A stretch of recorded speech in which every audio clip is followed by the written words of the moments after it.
ಇಲ್ಲಿ ಸಾಕಷ್ಟು ವ್ಯವಸ್ಥೆಗಳನ್ನು ನಾವು ಮಾಡಿಕೊಟ್ಟಿದ್ದೇವೆ. ಈ ಗ್ರಾಮೀಣ ಪ್ರದೇಶದಲ್ಲಿ ಇಲ್ಲಿ ಬರುವ ವಿದ್ಯಾರ್ಥಿಗಳೆಲ್ಲ ಗ್ರಾಮೀಣ ಪ್ರದೇಶದಿಂದ ಬರುವವರು. ಲಕ್ಷಗಟ್ಟಲೆ ಡೊನೇಷನ್ ಕೊಟ್ಟು ಲಕ್ಷಗಟ್ಟಲೆ ಫೀಸ್ ಕೊಟ್ಟು ಬರಲಿಕ್ಕೆ ತಾಕತ್ತಿಲ್ಲದಂಥ ವಿದ್ಯಾರ್ಥಿಗಳು. ಆದ್ದರಿಂದ ಅಂದಿನಿಂದ ಇಂದಿನವರೆಗೆ ಈಗ ವರ್ಷಕ್ಕೊಂದು 5% 10% ಇನ್ಕ್ರೀಸ್ ಮಾಡಿ ನಾವು ಇವತ್ತು ಒಂದು ಫಸ್ಟ್ ಇಯರ್ PUCಗೆ ಜಾಯ್ನ್ ಆಗುವಾಗ ಬರೀ ಒಂದು 25,000 ರೂಪಾಯಿ ಅವರ ಕೈಯಲ್ಲಿದ್ದರೆ ಒಂದು ವರ್ಷದ PUC ಎಜುಕೇಷನ್ ಇಲ್ಲಿ ಆಗ್ತದೆ. ಅದು ಬಹುಶಃ ಬೇರೆ ಅಕ್ಕಪಕ್ಕದ ಯಾವ ಶಾಲೆಗಳಿಗೂ ಅದನ್ನು ಕಂಪೇರ್ ಮಾಡಿದರೆ ಅದು ಖಂಡಿತ ಸಾಧ್ಯ ಇಲ್ಲ. ನಮ್ಮ ಹತ್ತಿರದಲ್ಲಿರುವ ಶಾಲೆಗಳಿಗೆ ಫ್ರೀ ಯೂನಿವರ್ಸಿಟಿಯಲ್ಲಿ 1,000 ಲಕ್ಷ ರೂಪಾಯಿ ಅಡ್ಮಿಷನ್ಗೆ ಕೊಡಬೇಕಾಗುತ್ತೆ. ಆ ಪರಿಸ್ಥಿತಿ ಇಲ್ಲ. ಅದನ್ನು ಯಾಕೆ ಮಾಡ್ತೇವೆ? ಪ್ರತಿ ವರ್ಷ ನಮ್ಮ ಮೀಟಿಂಗ್ನಲ್ಲಿ ಶಾಲೆ ಸ್ಟಾರ್ಟ್ ಆಗಬೇಕಾದ್ರೆ ಮುಂಚೆ ಪ್ರಿನ್ಸಿಪಾಲ್ ಹೇಳ್ತಾರೆ, ಸರ್ ಈ ಸರಿ ಖರ್ಚು ಜಾಸ್ತಿ ಇದೆ, ಸ್ವಲ್ಪ ಫೀಸ್ ಜಾಸ್ತಿ ಮಾಡಬೇಕು. ಅದಕ್ಕೆ ನಾನೊಬ್ಬನೇ ಖಂಡಿತ ನೀವು ಜಾಸ್ತಿ ಮಾಡಬೇಡಿ, ಮಾಡಲೇಬೇಕಂತಿದ್ರೆ ಒಂದು 5% ಅಥವಾ 10% ಮಾತ್ರ ಜಾಸ್ತಿ ಮಾಡಿ, ಅದಕ್ಕಿಂತ ಜಾಸ್ತಿ ಮಾಡಬೇಡಿ ಅಂತ ಹೇಳ್ತೇನೆ. ಯಾಕಂದರೆ ಈ ಶಾಲೆ ಹುಟ್ಟಿದ ಉದ್ದೇಶವೇ ಈ ಗ್ರಾಮೀಣ ಪ್ರದೇಶದ ವಿದ್ಯಾರ್ಥಿಗಳಿಗೆ ಅನುಕೂಲ ಮಾಡಿಕೊಡಬೇಕು. ಮತ್ತು ಇಲ್ಲಿ ನಾವು ಯಾವ ರೀತಿಯ 5 ಸ್ಟಾರ್ ವ್ಯವಸ್ಥೆಗಳನ್ನು ಶಿಕ್ಷಕರಿಗಾಗಲಿ ಮಕ್ಕಳಿಗಾಗಲಿ ಕೊಡುವುದಿಲ್ಲ. ಇನ್ನು ಮುಂದೆಯೂ ಖಂಡಿತ ಕೊಡುವ ಇಚ್ಛೆ ಸಹ ನಮಗಿಲ್ಲ. ಯಾಕಂದರೆ ವಿದ್ಯಾರ್ಥಿಗಳು ಇಲ್ಲಿ ಬರುವುದು ವಿದ್ಯಾಭ್ಯಾಸ ಮಾಡಲಿಕ್ಕೆ ಹೊರತು 5 ಸ್ಟಾರ್ ಅನುಕೂಲಗಳನ್ನು ಉಪಯೋಗಿಸ್ಕೊಳ್ಳಿಕ್ಕಲ್ಲ. ನಾವು ನಿಮಗೆ ಲಕ್ಸುರಿ ಬಸ್ ವ್ಯವಸ್ಥೆ ಮಾಡಿಕೊಡೋದಿಲ್ಲ. ಊಟ ಸಿಂಪಲ್ ಊಟ ಕೊಡ್ತಾ ಇದ್ದೇವೆ. ಕನ್ನಡ ಮೀಡಿಯಂ ಮಕ್ಕಳಿಗೆ ಸರ್ಕಾರ ಕೊಡ್ತಾ ಇದೆ. ನಾವು ಉಳಿದ ಮಕ್ಕಳಿಗೆ ಕಳೆದ ವರ್ಷದವರೆಗೆ ಬರೀ 20 ರೂಪಾಯಲ್ಲಿ ಅನ್ನ, ಸಾಂಬಾರು, ಸಾರು, ಮಜ್ಜಿಗೆ ಇದಿಷ್ಟನ್ನು ಒಳ್ಳೆಯ ಕ್ವಾಲಿಟಿ ಫುಡ್ಡನ್ನು ನಾವು ಕೊಡಲಿಕ್ಕೆ ಇಲ್ಲಿವರೆಗೆ ಸಾಧ್ಯ ಆಗಿತ್ತು. ಈ ವರ್ಷ ಒಂದು 5 ರೂಪಾಯಿ ಜಾಸ್ತಿ ಮಾಡಿ 25 ರೂಪಾಯಿಗೆ ಊಟವನ್ನು ಕೊಡ್ತಾ ಇದ್ದೇವೆ. ಹಾಗಾಗಿ ಎಲ್ಲ ರೀತಿ ಅವರಿಗೆ ಬೇಕಾಗುವ ಅನುಕೂಲವನ್ನು ಮಾಡ್ತೇವೆ. ಅವರೆಲ್ಲ ಈ ಬೇರೆ ಬೇರೆ ಎಕ್ಸಾಮ್ಗಳಿಗೆ ನೀಟ್ ಮತ್ತು CA ಎಕ್ಸಾಮು ಅದೆಲ್ಲದಕ್ಕೂ ಬೇಕಾಗುವಂಥ ಎಕ್ಸ್ಟ್ರಾ ತರಬೇತಿಯನ್ನು ನಮ್ಮ ಆಡಳಿತ ಮಂಡಳಿಯವರೇ ಅದನ್ನು ಹಣವನ್ನು ಹಾಕಿ ಅವರಿಗೆ ಎಕ್ಸ್ಟ್ರಾ ಕೋಚಿಂಗನ್ನು ಶಾಲೆಯ ಸಮಯ ಆದ ನಂತರ ಮತ್ತು ಸ್ಯಾಟರ್ಡೇ ಸಂಡೇಸ್ ಅವರಿಗೆ ಅದನ್ನು ಕೊಡುವಂಥ ವ್ಯವಸ್ಥೆ ನಮ್ಮ ಶಾಲೆಯಲ್ಲಿದೆ.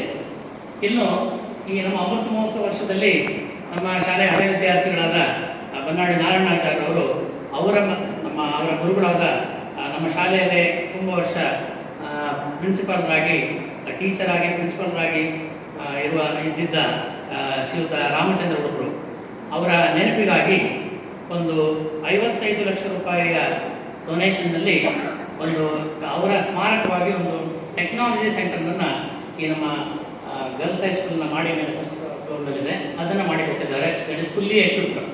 ಅದರಲ್ಲಿ ಇಂಟ್ರಾಕ್ಟಿವ್ ಬೋರ್ಡ್ ಇದೆ, ಎಲ್ಲ ರೀತಿಯ ವ್ಯವಸ್ಥೆಗಳಿದೆ, AC ವ್ಯವಸ್ಥೆ ಇದೆ.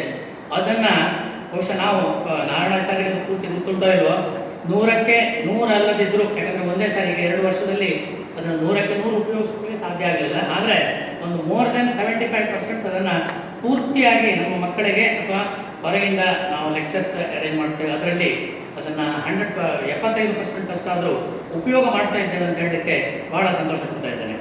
ಹಾಗೆ ಆ ಹಾಲಿನ ಹಿಂದುಗಡೆ 2 ದೊಡ್ಡ, ಅಂದರೆ ಸುಮಾರು ಒಂದು 100-125 ಮಕ್ಕಳು ಕೂತ್ಕೊಳ್ಳುವಂಥ ಈ ಜಾಯಿಂಟ್ ಕ್ಲಾಸ್ ಮಾಡಬೇಕಾದ ಪರಿಸ್ಥಿತಿಯಲ್ಲಿ, ಸೆಮಿನಾರ್ ಮಾಡಬೇಕಾದ ಪರಿಸ್ಥಿತಿಯಲ್ಲಿ 2 ಸೆಮಿನಾರ್ ಹಾಲನ್ನು ICICI ಫೌಂಡೇಶನ್ ಅವರು ಇದೇ ಥರ CSR ಫಂಡ್ನಿಂದ ನಮಗೆ ಕೊಟ್ಟಿದ್ದಾರೆ. ಇದೆಲ್ಲ CSR ಫಂಡ್ನಲ್ಲಿ ಕೊಡುವಾಗ ನಾನೊಬ್ಬ CA ನನಗೆ ಗೊತ್ತಿದೆ ಅದಕ್ಕೆ ಎಷ್ಟು ಕಂಡೀಷನ್ಸ್ ಇದೆ. ದುಡ್ಡು ಹೇಗೆ ನಮ್ಮ ಕೈಗೆ ಬರೋದೇ ಇಲ್ಲ, ಬೇರೆ ಅವರೇ ಖರ್ಚು ಮಾಡಿ ಅದನ್ನು ಲೆಕ್ಕ ಇಟ್ಟು ನಮಗೆ ಕೊಡ್ತಾರೆ, ಇದು ವ್ಯವಸ್ಥೆಯನ್ನು ಮಾತ್ರ ನಮಗೆ ಕೊಡ್ತಾರೆ ಅನ್ನೋ ವಿಚಾರ ನಮ್ಗೆ ಗೊತ್ತಿದೆ. ಆದರೆ ಅತಿ ಆಶ್ಚರ್ಯ, ನಾವು ಮುಂಚೆ ಎಲ್ಲರಿಗೂ ಅದನ್ನು ಕಂಡೀಷನ್ ಆಗಿತ್ತು. ನಮ್ಮ ಶಾಲೆಯಲ್ಲಿ ಆ ಕ್ರಮ ಇಲ್ಲ, ನಮ್ಮನ್ನು ನೀವು 100ಕ್ಕೆ 100 ನಂಬಬೇಕು ಅಂತ ಹೇಳಿ ICICI ಫೌಂಡೇಶನ್ ಅವರಿಗೆ ಬಹುಶಃ ಅದನ್ನು ಕನ್ವಿನ್ಸ್ ಮಾಡಲಿಕ್ಕೆ ಸ್ವಲ್ಪ ಕಷ್ಟ ಆಯಿತು. ಆದರೂ ಅದನ್ನು ಕಡೆಗೆ ಲಾಸ್ಟ್ ಮಿನಿಟ್ನಲ್ಲಿ ಅವರು ಒಪ್ಪಿಕೊಂಡು ಹಣವನ್ನು ನಮಗೆ ಅಡ್ವಾನ್ಸ್ ಆಗಿ ಕೊಡ್ತಾಯಿದ್ರು. ಅದರಲ್ಲಿ ನಾವು ಅದನ್ನು ಖರ್ಚು ಮಾಡಿದ್ದೇವೆ. ಸುಮಾರು 44 ಲಕ್ಷ ರೂಪಾಯಿಯಲ್ಲಿ 2 ಹಾಲ್ ಆಗಿದೆ. ಇದು ಅವ್ರು ಹೇಳ್ತಾ ಇದ್ದರು, ಅವರು ಅಲ್ಲಿಂದ ಅಧಿಕಾರಿಗಳು ಬಂದವರು ಹೇಳ್ತಾ ಇದ್ದರು, ಇದು ಫಸ್ಟ್ ಟೈಮ್ ICICI ಫೌಂಡೇಶನ್ ಅವರು ಅವರ ಕಾನೂನು ಮೀರಿ ಈ ಥರ ಮಾಡಿದ್ದಾರೆ, ಡೈರೆಕ್ಟ್ ಅಮೌಂಟನ್ನು ಕೊಟ್ಟಿದ್ದಾರೆ ಅಂತ.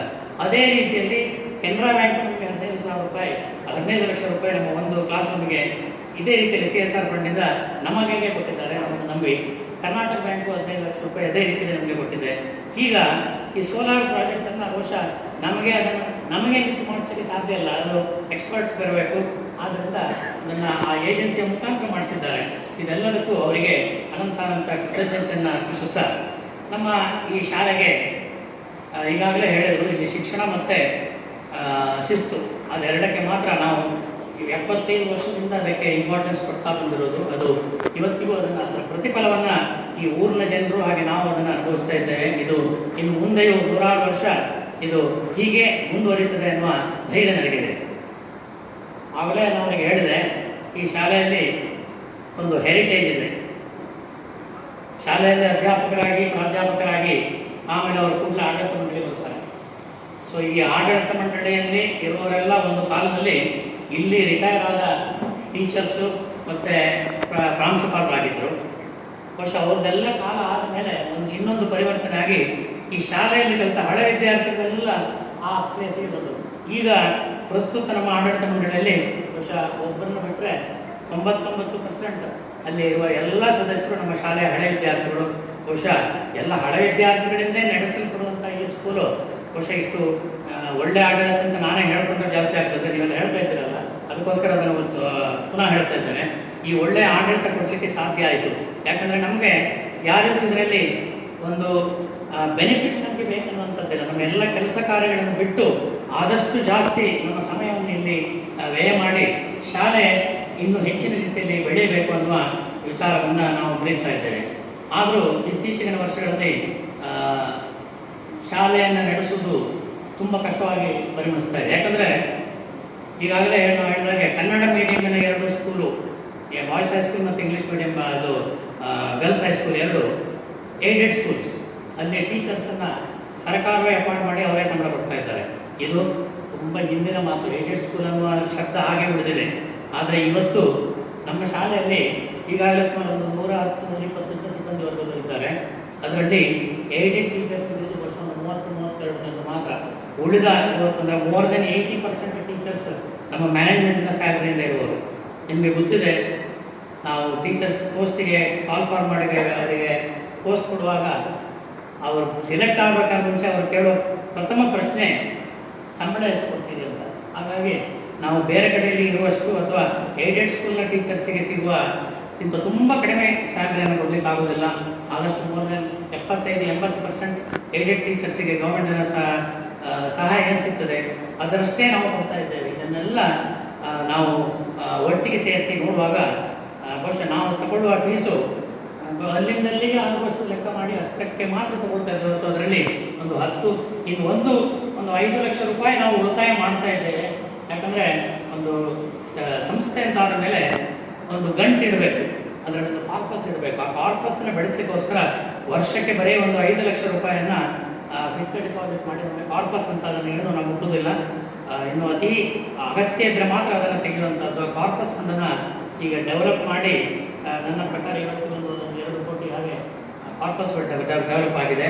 ಆದ್ದರಿಂದ ನಮ್ಮ ಫ್ಯೂಚರ್ ಏನಿದೆ ಕಾರ್ಪಸ್ ಫಂಡ್ ಇದೆ. ಆದರೆ ಪ್ರತಿ ವರ್ಷ ನಮ್ಮ ಖರ್ಚಿಗೆ ನಮ್ಮ ಈ ಫೀಸಿನಿಂದಲೇ ಅದನ್ನು ಭರ್ತಿ ಮಾಡಬೇಕನ್ನೋ ದೃಷ್ಟಿಯಲ್ಲಿ ಅಲ್ಲಿಂದಲ್ಲಿಗೆ ಆಗುವಷ್ಟು ಮಾತ್ರ ಫೀಸನ್ನು ಕಲೆಕ್ಟ್ ಮಾಡಿ ಈ ಗ್ರಾಮೀಣ ವಿಭಾಗದ ವಿದ್ಯಾರ್ಥಿಗಳಿಗೆ ಹೆಚ್ಚಿನ ಹೊರೆ ಆಗಬಾರ್ದು ಅನ್ನೋ ದೃಷ್ಟಿಯಲ್ಲಿ ನಾವು ಕೆಲಸ ಮಾಡ್ತಾ ಇದ್ದೇವೆ. ಆದ್ದರಿಂದ ಬಹುಶಃ ಇಷ್ಟು ಒಳ್ಳೆ ರಿಸಲ್ಟ್ಸ್ ಬರ್ತದೆ. ಈಗಾಗಲೇ ಹೇಳಿದರು, ನಮ್ಮ ಅಮೃತ ಮಹೋತ್ಸವ ವರ್ಷದಲ್ಲಿ ಶುರು ಮಾಡುವಾಗ ನಾನೊಂದು ಮಾತಾಡಿದ್ದೆ. ಈ ಅಮೃತ ಮಹೋತ್ಸವ ವರ್ಷದಲ್ಲಿ ಎಲ್ಲರೂ ಬ್ಯುಸಿ ಆಗ್ತಾರೆ. ಟೀಚರ್ಸ್ ಬ್ಯುಸಿ ಆಗಿರ್ತಾರೆ, ಲೆಕ್ಚರರ್ಸ್ ಬ್ಯುಸಿ ಆಗಿರ್ತಾರೆ, ಮಕ್ಕಳು ಬ್ಯುಸಿ ಆಗಿರ್ತಾರೆ, ಆಡಳಿತ ಮಂಡಳಿ ಬ್ಯುಸಿ ಆಗಿರ್ತಾರೆ. ಎಜುಕೇಷನ್ ಬಗ್ಗೆ ಕೇಳುವವರು ಯಾರು, ಮಕ್ಕಳು ಓದಿನ ಬಗ್ಗೆ ನೋಡುವವರು ಯಾರು ಅನ್ನೋ ಭಾವನೆ. ಆದರೆ ನಮ್ಮ ಶಾಲೆ 4 ಸಂಸ್ಥೆಗಳು ಪ್ರಥಮ ಬಾರಿಗೆ 100ಕ್ಕೆ 100 ರಿಸಲ್ಟ್ ಬರಬೇಕು ಅಂತ ನಾನೊಂದು ಹಾರೈಸಿದ್ದೆ. ಬಹುಶಃ ಅದು ಆಗ್ತದೆ ಅಂತ ನಾನು ಕನಸಲ್ಲಿ ಎಣಿಸಿರಲಿಲ್ಲ. ಆದರೆ ಅದೃಷ್ಟವಶಾತ್ ಆ ವರ್ಷದಲ್ಲಿ ನಮ್ಮ 4 ಇನ್ಸ್ಟಿಟ್ಯೂಷನಲ್ಲಿ 100ಕ್ಕೆ 100 ರಿಸಲ್ಟನ್ನು ತಂದುಕೊಟ್ಟಿದ್ದಾರೆ. ಅದಕ್ಕೆ ನಮ್ಮ ಎಲ್ಲ ವಿದ್ಯಾರ್ಥಿಗಳಿಗೂ ಹಾಗೂ ನಮ್ಮ ಅಧ್ಯಾಪಕ ವರ್ಗದವರಿಗೂ ನಾವು ಚಿರಋಣಿಯಾಗಿದ್ದೇವೆ. ಅದು ಇನ್ನು ಮುಂದೆಯೂ ಸಹ ಇದೇ ರೀತಿ. ಈ ವರ್ಷವೂ ರಿಸಲ್ಟ್ ಏನು 100ಕ್ಕೆ 100 ಅಲ್ಲದಿದ್ದರೂ 98-99% ಜಾಸ್ತಿ ಬಂದಿದೆ. ಅದಕ್ಕೆ ಎಲ್ಲ ಕಾರಣ ನಮ್ಮ ಸಿಬ್ಬಂದಿ ವರ್ಗದವರು. ಈಗಾಗಲೇ ನಮ್ಮ ಪ್ರಿನ್ಸಿಪಾಲ್ ಹೇಳಿದರು, ನಾನು ಯಾವಾಗಲೂ ಹೇಳೋದು, ನಮ್ಮ ವಿವೇಕ ಟೀಚರ್ಸ್ ಅಂತ ಹೇಳೋದಲ್ಲ, ನಮ್ಮದು ಟೀಮ್, ಆಡಳಿತ ಮಂಡಳಿ ಹಾಗೆ ಟೀಚರ್ಸ್ ಎಲ್ಲ ಒಟ್ಟಿಗೆ ಒಂದು ಕ್ರಿಕೆಟ್ ಟೀಮ್ ಇದ್ದಾಗೆ. ಹಾಗಾಗಿ ಯಾವ ಕೆಲಸವನ್ನು ನಾವು ಹಮ್ಮಿಕೊಂಡರೂ ಅದನ್ನು ಸಸೂತ್ರವಾಗಿ ಮಾಡಲಿಕ್ಕೆ ಈ ಟೀಮ್ ವರ್ಕಿಂದ ಸಾಧ್ಯ ಆಯಿತು ಅಂತ ಹೇಳ್ತಾ ಎಲ್ಲರನ್ನ ಕೃತಜ್ಞತೆಯಿಂದ ನೋಡ್ತಾ ಕರ್ನಾಟಕ ಬ್ಯಾಂಕು ಅಂತ ಹೇಳಿದ್ರೆ ನಮ್ಮ ಬ್ಯಾಂಕು ಅವರಿಗೆ ಪುನಃ ನನ್ನ ಕೃತಜ್ಞತೆಯನ್ನು ಸಮರ್ಪಿಸುತ್ತಾ ಪುನಃ ಇನ್ನೊಮ್ಮೆ ನೆನಪು ಮಾಡ್ತಾ ಇದ್ದೇನೆ. 15 ಲಕ್ಷ ರೂಪಾಯಿ ಸಾಲ ಕೊಡೋದಲ್ಲ, ನೀವು ಕೊಡ್ತೇನೆ ಅಂತ ಹೇಳಿದ್ರೆ ನಾವು ಕಟ್ತಾ ಇದ್ದೇವೆ. 15 ಲಕ್ಷ ರೂಪಾಯಿ ನನಗೆ ದಯಮಾಡಿಸೋದಾದರೆ ಯಾವುದಾದ್ರೂ ಒಂದು ಒಳ್ಳೆಯ ಪ್ರಾಜೆಕ್ಟನ್ನು ನಿಮಗೆ ತಂದು ಕೊಡ್ತೇನೆ ಅಂತ ಹೇಳ್ತಾ ನಾನು 2 ಮಾಸ ಮುಗಿಸ್ತೇನೆ.